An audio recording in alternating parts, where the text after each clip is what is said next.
नमस्कार प्यारे विद्यार्थियों, आप सभी का इस ऑनलाइन प्लेटफॉर्म पर स्वागत है। मेरा नाम है बलदेव महर्षि और हम रीति काल के 50 प्रश्नों पर बात कर रहे हैं।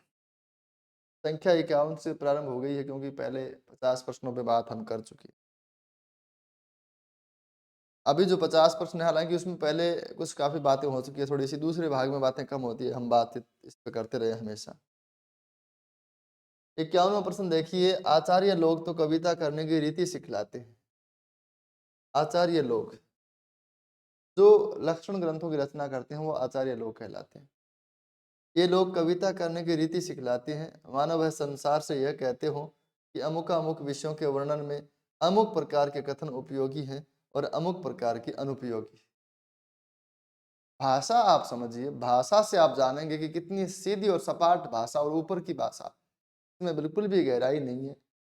ऐसी भाषा यानी इतिवर्तात्मक भाषा। तो ये किनका कथन हो सकता है? मिश्र बंधुओं का कथन है।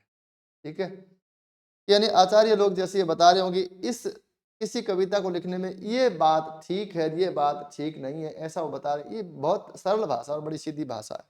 ठीक है, अगला प्रश्न देखिए, असंगत है। यहाँ 4 कवियों की काव्य पंक्तियां दी गई हैं। आपको ऐसी काव्य पंक्ति छांटनी है जो पंक्ति और कवि बेमेल हो। आगे के सुकवि रिझी है तो कविता ही, न तो राधिका का नाई सुमिरन को बहानो। ये भिखारीदास की पंक्ति है, बहुत प्रसिद्ध पंक्ति है, परीक्षाओं में पूछी जाती रहती है। मेरी भव बाधा हरो राधा नागरी सोय। प्यारी सत्सई का पहला दोहा जिसको मंगलाचरण कहा जाता है, ये भी ठीक है। चाह के रंग में भीजो हियो, बिछुरे मिले प्रीतम शांति न माने। यह घनानंद की पंक्ति नहीं है, ये ब्रजनाथ की पंक्ति। ब्रजनाथ का 2 सवैये ब्रजनाथ की हैं जो काव्य प्रशस्ति में लिखे गए हैं, जो घनानंद की प्रशस्ति में प्रशंसा में लिखे गए हैं, उसकी एक पंक्ति है ना। ने ही महाब्रज भाषा प्रवीण सुंदरता हमको भेद न जाने, उसकी यह पंक्ति है। तो ये घनानंद की पंक्ति नहीं है, उत्तर हमारा यही सी होगा। जहाँ थल कीने विहार अनेकन ता थल कांकरी बैठो चुनो करे, ये आलम की पंक्ति है। ऐसे 2 प्रश्न इस टेस्ट में रखे गए, एक पहले भाग में था, एक इस भाग में। तो कुल मिला के ये कहा जा सकता है कि जो प्रसिद्ध पंक्तियां वो बार बार परीक्षाओं में रिपीट होती है, तो उसी की चर्चा हम यहाँ पे कर रहे हैं। अगला प्रश्न देखें, जिस कवि में कल्पना की समाहार शक्ति के साथ भाषा की समाज शक्ति जितनी अधिक होगी उतना ही वह मुक्तक की रचना में सफल होगा। मुक्तक की खास बात क्या है? प्रबंध में तो जो बात वो यहां नहीं कह पाया अगले छंद में कह देगा, उससे अगले छंद में कह देगा, मौका मिलता है बार बार अपनी बात को पूरा करने का। लेकिन मुक्तक में जैसे, और मुक्तक में जो दोहा छंद को अपना ले उसको अपनी बात कहने का मौका बहुत कम मिलता है। उसको एक पूरे दोहे में 2 पंक्तियों में अपनी पूरी बात को समेटना होगा, क्योंकि अगले छंद अलग मूड लेके आएगा। ये गौर करने की बात है। मुक्तक लिखना वास्तव में अपने आप में एक बड़ा काम है, हालांकि प्रबंध लिखना भी बहुत बड़ा काम है, उससे बड़ा काम है। लेकिन मैं ये कह रहा हूँ प्रबंध में मौका रहता है कि अपनी बात को कहीं भी काव्य नायक जो कवि है वो अपनी बात को कभी भी पूरा कर सकता है। मुक्तक में ये मौका नहीं है। तो जिस कवि में कल्पना की समाहार शक्ति और भाषा की समाज शक्ति, कल्पना को जितना अधिक फैला सकेगा और भाषा को जितना संकुचित कर पाएगा, वही कवि मुक्तक की रचना में सफल होगा। यह क्षमता बिहारी में पूर्ण रूप से वर्तमान थी। ये दोनों कथन रामचंद्र शुक्ल के हैं और ये दोनों सही हैं, तो ए और आर दोनों सही। पद्माकर में देव की भांति मौजीपन, मतिराम की भांति सहृदयता और बिहारी की भांति वाग वैदग्ध्य पाया जाता है। यह कथन हजारी प्रसाद द्विवेदी का है। पद्माकर में तीनों कवियों की विशेषताएं एक साथ मिलती है। कौन सी काव्य पंक्ति देव की नहीं है? तो शोभा सरसाने ने बखाने जात केहू भांति आने हैं पहाड़ मानो काजर के ढोए की, ये सेनापति की पंक्ति है। ठीक है, ये भी काव्य पंक्तियां हैं। काव्य पंक्तियां कभी भी पूछी जाती है ना, रीतिकाल में संभावना पूरी रहती है इसकी। देव के किस ग्रंथ को नायिका भेद का विश्व को समझना चाहिए? तो सुख सागर तरंग। तो ये बात किसने कही? ये बात डॉक्टर नगेंद्र ने कही।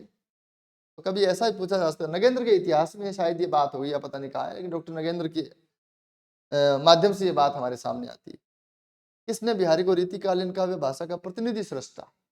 ये बहुत महत्वपूर्ण बात है। रीतिकालीन काव्य भाषा का मतलब है ब्रज भाषा,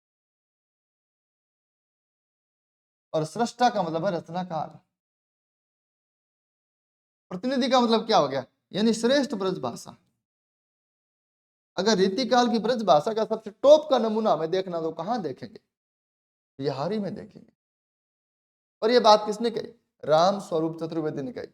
राम स्वरूप चतुर्वेदी का हिंदी साहित्य और संवेदना का विकास, उसकी एक खास बात यह भी है कि उसमें भाषा के ऊपर वो जरूर बात करते हैं किसी भी कवि को लेकर। बिहारी सत्य की टीका के संबंध में असंगत गलत कथन है। किसमें बिहारी की जो टीका लिखी उसमें कौन सा कथन असंगत है? लालचंद्र का लल्लूलाल ने लिखी, ठीक है। अमरचंद्र का सुरती मिश्र ने लिखी, ठीक है। श्रृंगार सप्तशती पंडित परमानंद ने लिखी, ये भी ठीक है। गुलदस्त बिहारी, ये गलत है। गुलदस्त बिहारी की रचना है वो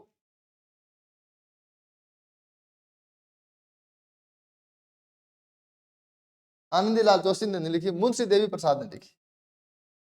मुंशी देवी प्रसाद ने लिखी।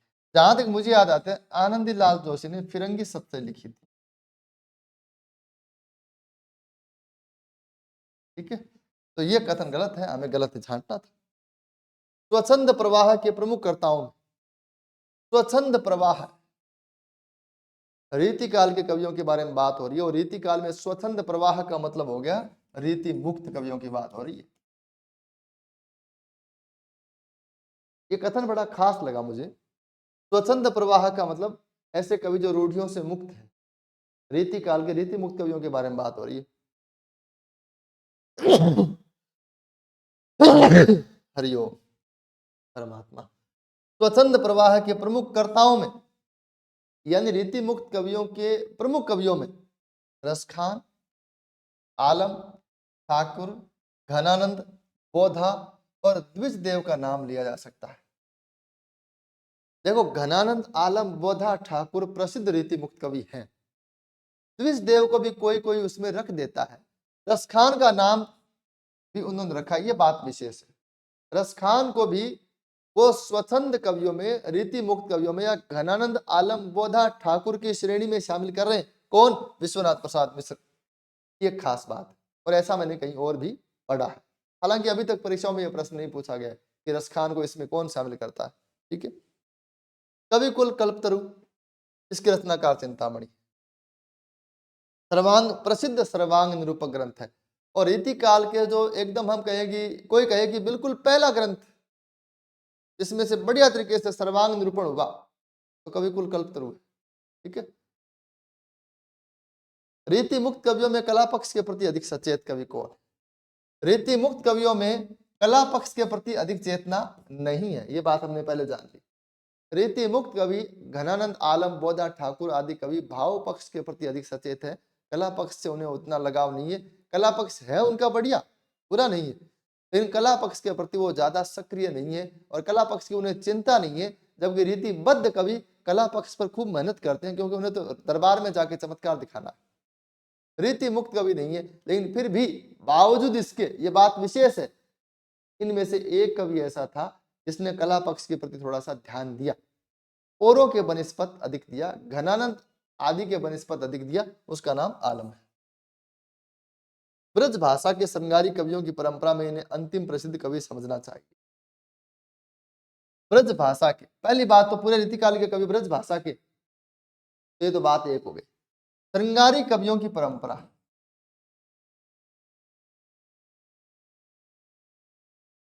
यहां 3 प्रश्न बनेंगे। ब्रज भाषा के, ब्रज भाषा के तो छोड़ दो आप, सभी पूरा रीतिकाल के कवि ब्रज भाषा के, तो मैं इसका नाम ही नहीं लूंगा।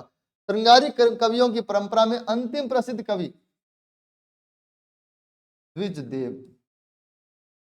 ठीक है, ये रामचंद्र शुक्ल कह रहे हैं। लक्षण ग्रंथ लिखने वालों में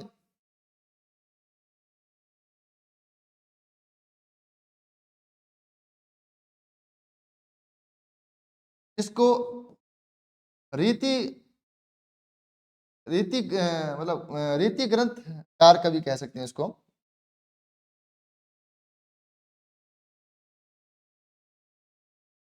अंतिम प्रसिद्ध कवि पद्माकर। श्रृंगारी कवियों की परंपरा का मतलब है कि केवल श्रृंगार की परंपरा, तो उसमें अंतिम प्रसिद्ध कवि द्विज देव, ऐसा रामचंद्र शुक्ल मानते। फिर वो अगली बात में कहते हैं लक्षण ग्रंथ लिखने वालों में यानी रीति ग्रंथकारों में अंतिम प्रसिद्ध कवि पद्माकर। इसी में एक लाइन हमें और जोड़ देनी चाहिए, अंतिम प्रसिद्ध आचार्य।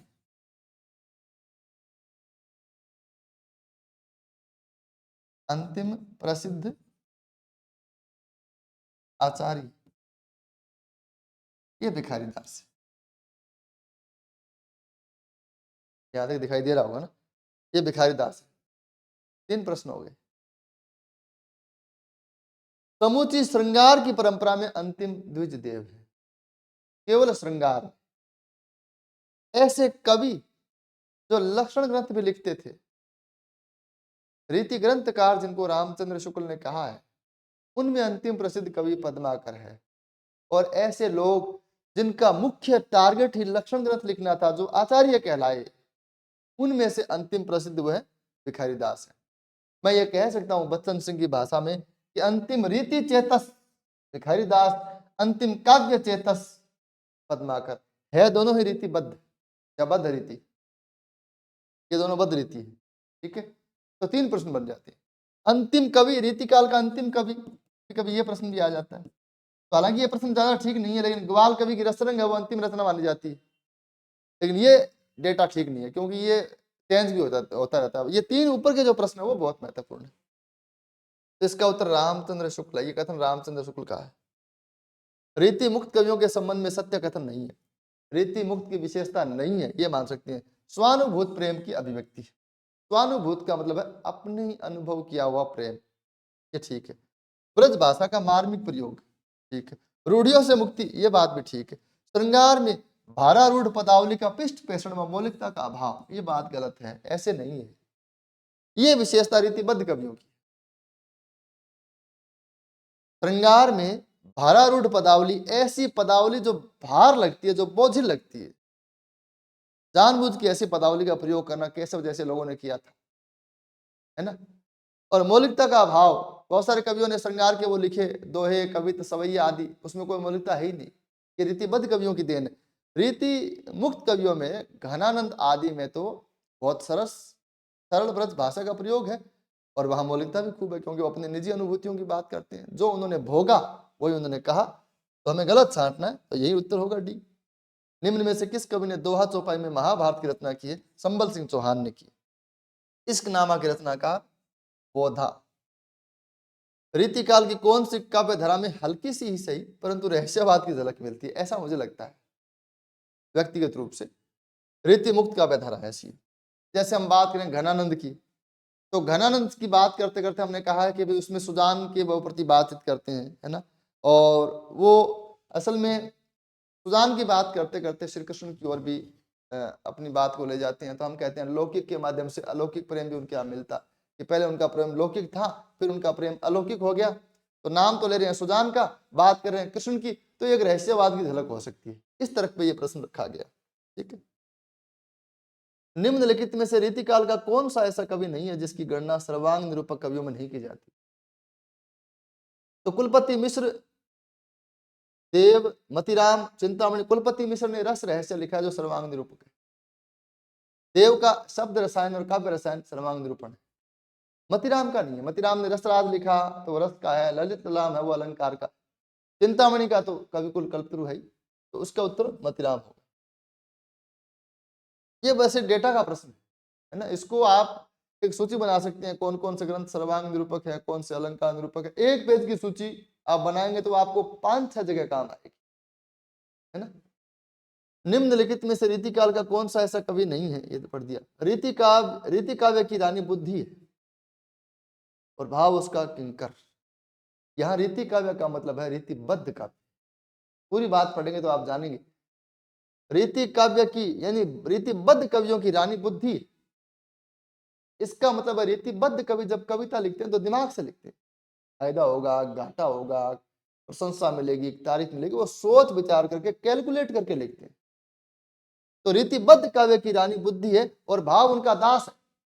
भाव तो पता नहीं कहां पड़ा है बेचारा, वो प्रॉफिट को लेकर कविता लिखते हैं। रीतिकालीन कविता पेमेंट पर लिखी गई, इसलिए हम कह सकते हैं कि रीतिकाल। अच्छा, बिहारी के बारे में बात करते हैं। सोने की एक असरफी, एक दोहे पर एक सोने की असरफी मिला करती थी। तो मुझे लगता है कि सोने की एक असरफी एक तोड़े की तो रही होगी।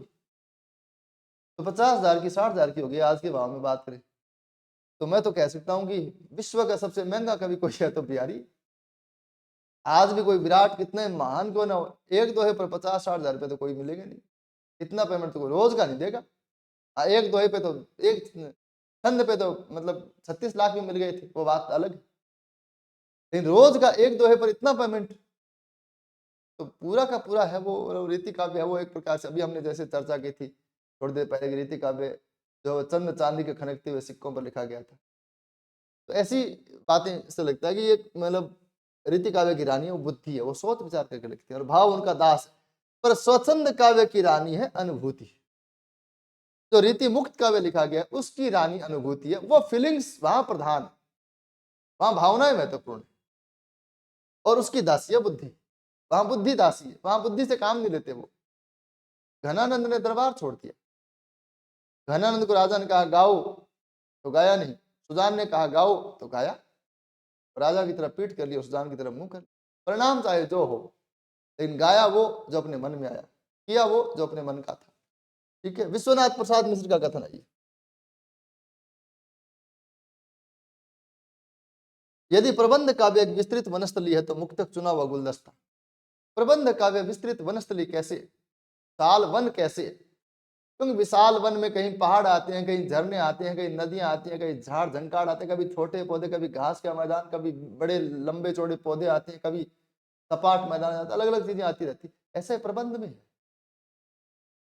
प्रबंध में कभी कोई रस आता है, कभी वर्णन वस्तु वर्णन आ जाता है, कभी युद्ध आ जाता है, कभी अलग प्रकार की परिस्थितियां आ जाती है। प्रबंध के मतलब उतार चढ़ाव प्रबंध में लगातार आते रहते हैं। मुक्तक, मुक्तक जैसे हम गुलाब, जैसे हम किसी बगीचे से एक एक फूल चुन के लाते हैं, एक गुलदस्ता बना देते हैं, वैसे ही मुक्तक है। एक एक भाव का एक एक दोहा, एक एक छंद सुंदर सुंदर, उससे मुक्तक सजाया जाता है। ये रामचंद्र शुक्ल का प्रसिद्ध कथन है। ठीक है, प्रबंध काव्य में रस की धारा नहीं बहती, बल्कि कहीं कहीं छींटे पड़ते हैं। इसी से यह सभा समाजों के लिए अधिक उपयुक्त होता है। यहाँ असल में मुक्तक काव्य होना चाहिए था। तो यहाँ मुक्तक काव्य में रस की धारा नहीं बहती, बल्कि कहीं कहीं छींटे पड़ते हैं। इसीलिए सभा समाजों के लिए, यानी जहां महफिल लगती है वहां मुक्तक पढ़े जाते हैं, प्रबंध नहीं पढ़े जाते। ठीक है, तो ये दूसरी बात गलत है। तो इसका उत्तर होगा ए सही और आर गलत। ठीक है, रामचंद्र शुक्ल ने बिहारी को किस श्रेणी में रखा है? रीति ग्रंथकार कवि की श्रेणी में रखा है। ये खास बात क्यों है, ऐसा प्रश्न क्यों बनाया? इसकी खास बात यह कि पहली बात तो रामचंद्र शुक्ल वो जब रीति काल के कवियों की चर्चा करते हैं तो अपने अध्याय का नाम लिखते हैं रीति ग्रंथकार कवि। और रीति ग्रंथ का मतलब हो गया लक्षण ग्रंथ लिखने वाला कवि। और वो बिहारी को भी इसी में शामिल कर लेते हैं, जबकि बिहारी ने कोई लक्षण ग्रंथ, फिर भी वो उसे रीति ग्रंथकार कवि में रखते हैं। ठीक, इनमें से कौन सी रचना चिंतामणि की नहीं है? रस रहस्य नहीं। ठीक है, काव्य प्रकाश उनकी रचना नहीं है, हालांकि उनका अनुवाद है, मम्मट के काव्य प्रकाश का उन्होंने अनुवाद किया। गलत विकल्प का चयन कीजिए। गोप कवि की रामचंद्राभरण, मुरलीधर भूषण की अलंकार चंद्रोदय नहीं है, ये सुमति की है। रसिक सुमति नाम के कवि थे। ठीक है, उनकी है। दुल्ह कवि की कला कवि कुलकंठाभरण और रसरूप की तुलसी भूषण, ये सारी की सारी अलंकार की रचना है, चारों की चारों। रसरूप की रचना तो और भी महत्वपूर्ण है। रस रूप ने अलंकारों की चर्चा की, आगे नाम लिखा है भूषण, यहाँ लिखा है आभरण, यहाँ लिखा है आभरण, यहाँ लिखा है अलंकार। चारों की चारों रचनाएं अलंकार निरूपक है, रीतिकाल में विशिष्टांग निरूपक है। और इसमें रसरूप की जो रचना है उसमें अलंकारों के उदाहरण वो तुलसी की रचनाओं से दिए गए, रामचरितमानस से या और कहीं विनय पत्रिका आदि से, पता नहीं, जहां तक मुझे याद आता है। रचनाओं के नाम मुझे मैंने लिखे हैं कहीं, लेकिन अभी मुझे ध्यान नहीं। तो उन्होंने तुलसी की रचनाओं से उदाहरण उठाए अलंकारों के उदाहरण देते समय, इसलिए इसका नाम तुलसी भूषण। ठीक है, रस के आधार पर अभिमुख, विमुख और प्रमुख काव्य की 3 कोटियां निर्धारित करने वाले कवि कौन है? राम सिंह। तो असल में रीति काल में बहुत कम ऐसे आचार्य, बहुत कम ऐसे कवि हुए जिन्होंने कोई मौलिक बात कही, जिन्होंने कोई मौलिक उद्भावना दी। लेकिन राम सिंह ने काव्य की 3 कोटियां बनाई, अभिमुख, प्रमुख, विमुख। ये क्या है अभिमुख, विमुख, प्रमुख? इसके बारे में मैंने ज्यादा पढ़ा नहीं, इतनी मैंने बात पढ़ी। वास्तव में ये बहुत प्रौढ़ कवि थे और आचार्यत्व भी इनमें पूरा था। छंद शास्त्र पर इनका सा विशुद्ध निरूपण किसी और कवि ने नहीं किया। इसका मतलब रामचंद्र शुक्ल ने छंद शास्त्र का इनको सबसे श्रेष्ठ कवि मान लिया। ठीक है, सुखदेव मिश्र के बारे में उन्होंने ये बात कही है, शुक्ल जी ने।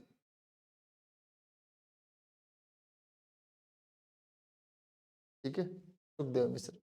अगला प्रश्न देखें। डॉक्टर बच्चन सिंह के अनुसार तिरिया तेल हमीर हट चढ़े न दूजी बार पंक्ति किस कवि की है? देखो इस पंक्ति को लेकर विवाद है, क्योंकि असल में हमीर हट नाम की रचना भी अनेक रचनाकारों की मिलती है, लेकिन डॉक्टर बच्चन सिंह कहते हैं ये ग्वाल कवि की पंक्ति है। ठीक है, दो राष्ट्र नायकों के शौर्यपूर्ण चरित्र को आधार बनाकर वीर रस की रचना करने वाले कवि कौन है? तो भूषण है। पहली बात तो दो राष्ट्र नायक कौन है? एक शिवाजी छत्रपति और दूसरे हैं छत्रसाल। शिवाजी और छत्रसाल ये दो राष्ट्र नायक उस समय जो मुगलों से लोहा ले रहे थे, उन दो नायकों को अपने काव्य का आधार बनाया। दूसरी बात, एकमात्र ऐसे कवि हैं जो अलंकार निरूपण में वीर रस के उदाहरण देते। तीसरी बात, इसी कारण इनको रीतिकाल का राष्ट्रीय कवि भी कहा जा सकता है। रीतिकाल के समय में राष्ट्र कवि इनको माना जा सकता है। दो तीन बातें ध्यान रखने लायक है। ठीक है, सूक्तियों के चमत्कार के लिए विख्यात ग्रंथ कौन सा है? अंग दर्पण। रसलीन का जो अंग दर्पण है वो सूक्तियों के चमत्कार के लिए प्रसिद्ध ग्रंथ है। रीतिकाल राजनीतिक रूप से किस शासन परंपरा से जुड़ा हुआ है? तो मुगल शासन से जुड़ा हुआ है। मुगलों का उत्थान, मुगलों का पतन रीतिकाल ने सब देखा। मुगल जब एकदम चरम पे थे तब आया था मुगलों का स्वर्ण काल, शाहजहां आदि का जो समय आया था, है ना, कलाओं के लिए, वो भी रीतिकाल ने देखा है। मुगलों का पतन भी रीतिकाल ने देखा है। इस समूचे काल में ठाकुर जैसा मस्त और जिंदादिल कवि दूसरा नहीं हुआ, कथन बच्चन सिंह का है। रीति काव्य में नायिका भेद की सबसे अनूठी पुस्तक जो शास्त्र सम्मत न होकर लोक सम्मत है। शास्त्र सम्मत होने का मतलब क्या है? अगर नायिका भेद संस्कृत के ग्रंथों के आधार पे हो तो उसको हम शास्त्र सम्मत नायिका भेद मानेंगे। इसका कारण यह है कि भाई शास्त्रों में जैसे नायिकाओं के बारे में बताया गया है वैसा इन्होंने बताया, लेकिन आम जनजीवन में किस किस प्रकार की नायिकाएं मिलती है, किस किस प्रकार की स्त्रियां मिलती है, ये वर्णन किया है कवि देव ने जाति विलास में। इसलिए कवि देव का जाति विलास का जो नायिका भेद है वो लोक सम्मत है कि शास्त्र सम्मत। एक खास बात, अपने आप में एक अलग किताब है नायिका भेद की।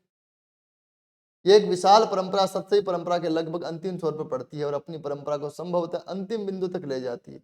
हजारी प्रसाद द्विवेदी का यह कथन बिहारी सत्सई के लिए, यह एक विशाल परंपरा सत्सई की परंपरा प्राकृत से चलती है। हम कह सकते हैं गाथा सप्तशती वहां से मिलती है ना। उसके बाद में गाथा के बाद में लौकिक संस्कृत में बहुत सारे लिखे गए, सत्सई के सप्तशती बहुत सारे ग्रंथ लिखे गए, हिंदी में खूब लिखे गए। ये सत्सई की हिंदुस्तान में पुरानी परंपरा है के लगभग ये अंतिम छोर पे पड़ती है। इसके बाद में इतनी प्रसिद्ध सत्सई नहीं लिखी गई, हालांकि वीर सत्सई सूर्यमल मिश्रण की इसके बाद में आती है, लेकिन यह अपनी परंपरा के लगभग अंतिम छोर पे पड़ती है और यह अपनी परंपरा को सबसे हाईएस्ट लेवल पे लेके जाती है। हजारी प्रसाद द्विवेदी ये बात करना चाहते हैं बिहारी सत्सई के संबंध में। ये ब्रज भाषा के मतिराम जैसे कवियों के समकक्ष है। कौन? बेनी प्रवीण। और कहीं कहीं भाषा और भाव के माधुर्य में पद्माकर तक से टक्कर लेते हैं। देखो ये कवियों की जो तारीफ की है रामचंद्र शुक्ल ने, ऐसे कवियों को छांट के रखना चाहिए, ऐसे वाक्यों, वाक्य बार बार परीक्षाओं में पूछे जाते हैं। ठीक है, बेनी प्रवीण के लिए है। बेनी नाम के दो कवि आपको जानने चाहिए, हालांकि बेनी नाम के 3-4 कवि मिलते हैं, लेकिन बेनी प्रवीण और बेनी बंदीजन, बेनी बंदीजन का नाम भी आपने सुना होगा। बेनी बंदीजन एक व्यंग्य और हास्य की रचनाएं किया करते थे जिसका नाम था भड़ोवा।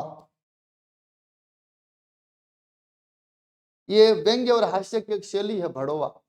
तो बेनी बंदीजन लिखा करते थे भड़ोवा, इसलिए बेनी बंदीजन को भड़ोवाकार कहा जाता है। भड़ोवा लिखने वाले ये प्रसिद्ध है बेनी बंदीजन। ये बेनी भड़ोवा नहीं लिखते थे। ये बेनी और बेनी प्रवीण और बेनी बंदीजन दो अलग अलग कवि है। हालांकि एक रोचक बात यह है कि बेनी बंदीजन ने ही इस बेनी को प्रवीण की उपाधि दी थी। ये भी एक बात है, आप जानना चाहें तो जान सकते हैं। घनानंद को साक्षात रस मूर्ति, रस व्यंग्य है, रस प्रत्यक्ष है, रस साक्षात नहीं है, लेकिन रस अगर मूर्ति धारण करके सामने आ जाए तो कैसा होगा? शुक्ल जी कहते हैं घनानंद जैसा होगा। कौन सी रचना लक्षण ग्रंथ नहीं है? तो दोबारा आ गया प्रश्न, है ना।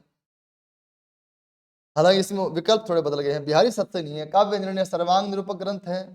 रस रहस्य सर्वांग निरूपक है। ललित ललाम अलंकार निरूपक है। इस रचना में उदाहरण पहले और नियम बाद में दिए गए हैं। आमतौर पर नियम पहले और उदाहरण बाद में दिए जाते हैं। रीति काल के लगभग ग्रंथ वो निगमन विधि से लिखे गए हैं। एक पहला ग्रंथ ये है जो आगमन विधि से लिखा गया है और ग्रंथ का नाम है व्यंग्यार्थ कौमुदी, जो प्रताप शाही ने लिखा है। एक खास बात के लिए भी यह ग्रंथ जाना जाता है, इस ग्रंथ में शब्द शक्ति का विवेचन भी है, क्योंकि बहुत सारे जो कवि है वो शब्द शक्तियों से बचते हैं, लेकिन प्रताप शाही ने इसका अच्छा विवेचन इसमें किया है। पद्माकर के ग्रंथों के संबंध में असंगत विकल्प का चयन कीजिए। हिम्मत बहादुर बिरदावली इनका प्रशस्ति परक प्रबंध काव्य है। प्रशस्ति परक का मतलब होता है जो किसी राजा आदि की प्रशंसा में लिखा गया हो। प्रबंध काव्य ये है। जगत विनोद रस निरूपण है, जिसको रामचंद्र शुक्ल ने श्रृंगार का सार ग्रंथ कहा है। पद्माभरण आभरण आ गया तो अलंकार निरूपण है। गंगा लहरी इन्होंने गंगा के महात्म्य को लेकर लिखा था, है ना।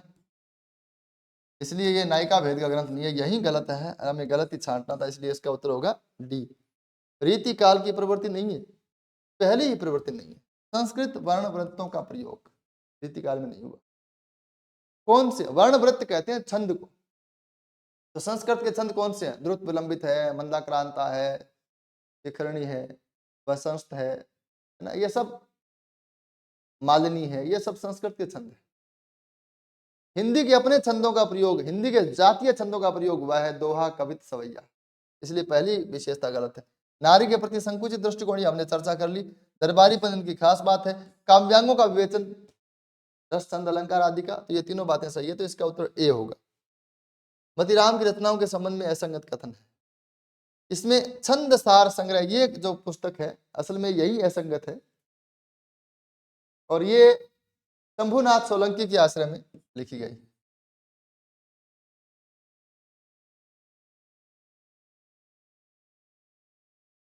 ठीक है, तो यही कथन गलत है, इसका उत्तर डी होगा। जहां तक मुझे याद है जहांगीर के आश्रय में फूल मंजरी लिखी गई, मैं जहां तक समझता हूं, मुझे याद है, क्योंकि मैं जब भी मैं पढ़ाता हूँ या मुझे लगता है कि मैं प्रश्न हल करवाता हूँ तो मैं सब सामने रखता हूँ, तो मुझे बहुत चीजें याद रहती नहीं है, तो इसका ज्यादा विश्वास भी नहीं करें।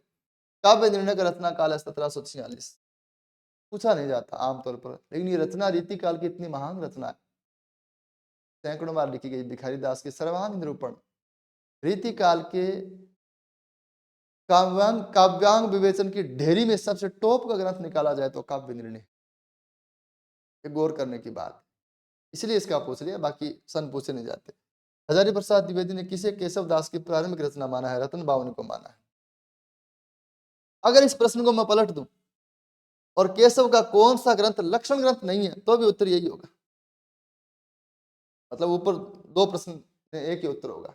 ठीक है। चंदेरी के राजा देवी सिंह ने इन्हें भूषण की उपाधि दी थी, यह तथ्य किस कवि से संबंधित है? तो मुरलीधर भूषण से संबंधित है, भूषण से संबंधित नहीं है। ऐसा माना जाता है कि मुरली भूषण को तो रुद्र सिंह सोलंकी ने दी थी भूषण की उपाधि, हालांकि बच्चन सिंह कहते हैं कि उनके पुत्र हृदय राम ने दी थी। ठीक है। राजा देवी सिंह ने भूषण की उपाधि मुरलीधर भूषण को दी थी, न कि भूषण को। भाषा की लाक्षणिकता और व्यंजकता के लिए निम्न में से कौन से कवि जाने जाते हैं? भाषा की लाक्षणिकता और व्यंजकता के लिए घनानंद जाने जाते हैं। ढेल सो बनाए आए मेलत सभा के मध्य लोगन कवित की नोखेल करी जानू है, उक्ति किसकी है? ठाकुर की।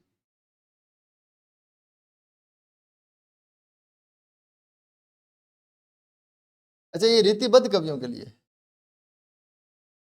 रीतिबद्ध कवि है वो दो चार चीजें इधर उधर से करते हैं, दो चार शब्द दाएं बाएं से उठाते हैं, यूं कवित बना के सभा के भीतर छोड़ देते हैं, जैसे उनको ढेला बना के छोड़ाओ। ढेल सो बनाए आए मेलत सभा के मध्य लोगों ने कवित कीनो, लोगों ने कविता करना खेल समझ रखा। ये रीतिबद्ध कवियों पे एक प्रकार से व्यंग्य है ठाकुर का। खेती बाड़ी से संबंधित दोहे लिखने वाले कौन है? कवि घाघ है। ठीक है। रीति काव्य की प्रमुख भाषा, इससे आसान प्रश्न क्या होगा? ब्रज भाषा। अगर यही किसी का गलत है तो सोचने की बात। बिहारी सतसई की अनुकरण पर लिखा गया ग्रंथ जिसमें फारसी शब्दों की उपस्थिति अरुचिकर मात्रा तक पाई जाती है।